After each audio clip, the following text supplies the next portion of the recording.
be reading I'm So Embarrassed by Robert Munch.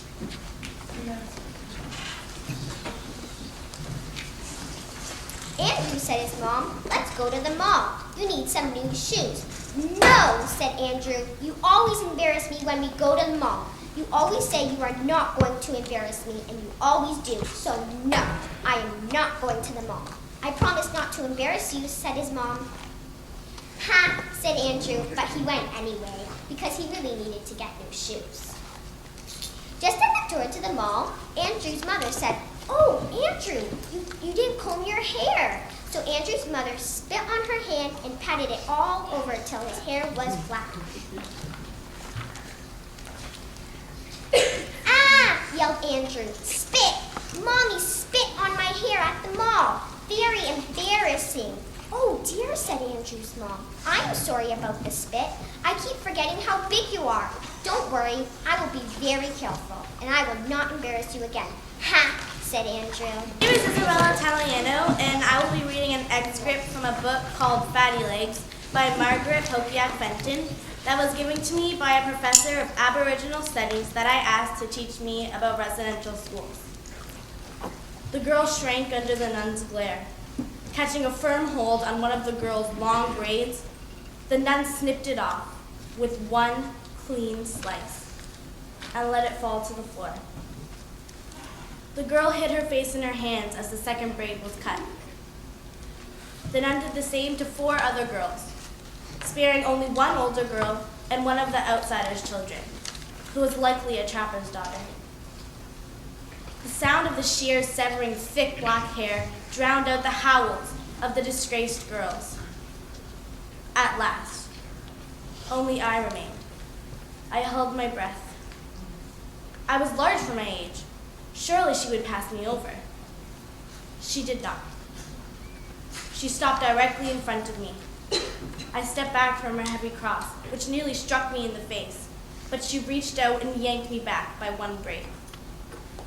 I can fix my own hair, I protested in Inuit, but she held tight and, with the same motion a bird makes to pull a piece of flesh from a fish, clamped the jaws of the shears down on my braid and severed it. I was horrified. I wasn't a baby. My other braid fell to the floor to meet the first, and I joined the others in their weeping. There we stood, sobbing in the humiliation of our discarded hair. This is Touchscreen by Marshall Jones. Introducing the new Apple iPerson, complete with multi-touch and volume control. Doesn't it feel good to touch? Doesn't it feel good to touch? Doesn't it feel good to touch? My world has become so digital that I've forgotten what it feels like. It used to be hard to connect when friends form cliques. Now it's even harder to connect now that cliques form friends. But who am I to judge? I face Facebook more than books face me, hoping to book face to face. I update my status 420 spaces to prove that I still exist. Failure to do this daily will mean that my whole web-wide world will forget that I'm still breathing.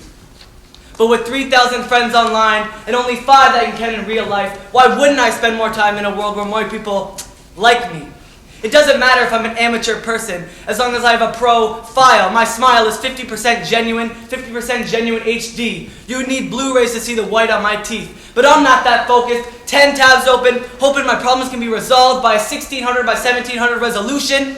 There's a problem with this evolution. Doubled over, we used to sit in treetops until we swung down and stood upright. And then somebody slipped a disc, and now we are doubled over at desktops. From the Garden of Eden to the branches of Macintosh, apple picking has always come at a great cost. iMac, iPhone, iTouch, iChat. I can do all of these things without making eye contact. We used to sprint to pick and store blackberries. Now we run to the Sprint store to pick blackberries. It's scary.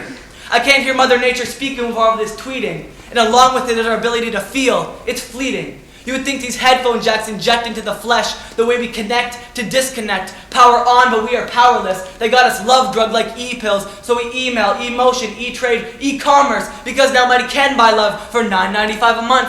Click to proceed to checkout. Click to exo where our hearts once were. Click, I just posted this hug, I hope she gets it. Click, so when my phone goes off in my pocket, and I touch, and I touch, and I touch. Because in a world where voices are only read and laughter is never heard, or I'm so desperate to feel, I hope that technology can reverse the universe so the screen can touch me back.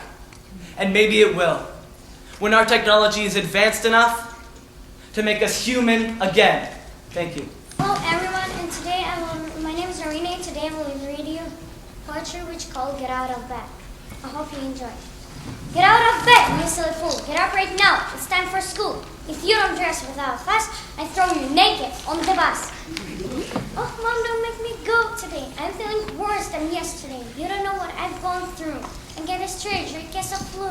My body itch, my throat is sore. I'm sure I'm knocking on the door. You can't send me to school.